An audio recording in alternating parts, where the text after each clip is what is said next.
who have very wise things to say, like, always execute Plan B flawlessly, which really is what it comes down to at the end of the day, because it's not just you have an idea and you sort of ram it through the movie. I mean, you have to.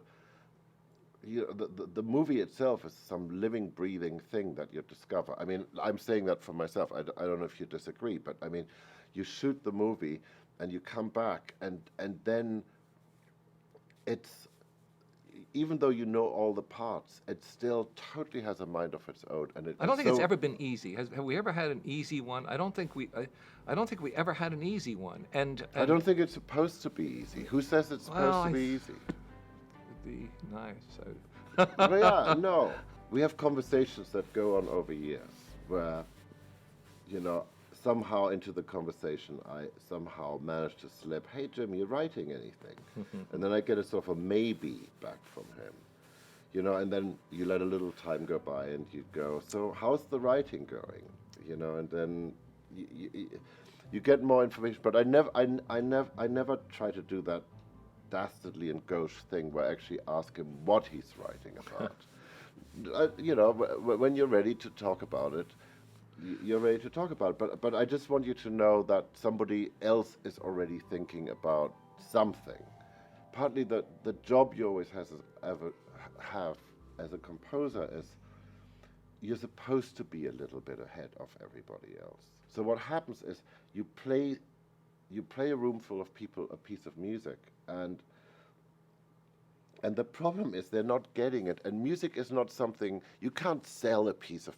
I can't talk you into liking this. Please love this. No. I know it's good. You should.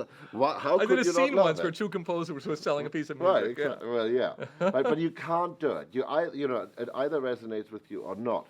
And so much of it is timing, and so much in our movies is about, sometimes executives don't get it, but you can't stand up for your own piece of music. The only way you can is you go and put it in the movie and you put it in front of an audience, and they either react or they don't react, and that's the only true test you have.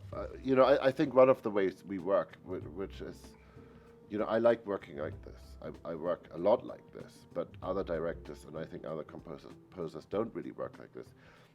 When we go and do a preview, we have a lot of the music in it, and we try it out, and I remember on As Good as It Gets trying to see what we could get away with, how far are we overstepping the emotion at the expense of comedy and vice versa? A witty score about a mental illness. Right.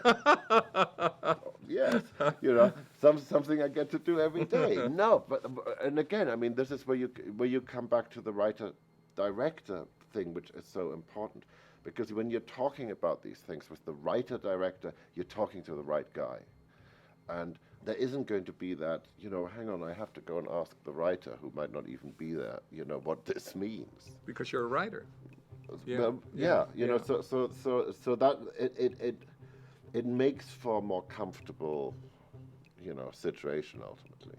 I guess what we're trying to describe is that what is traditionally thought of as a separate process in movie making is not a separate process with this guy.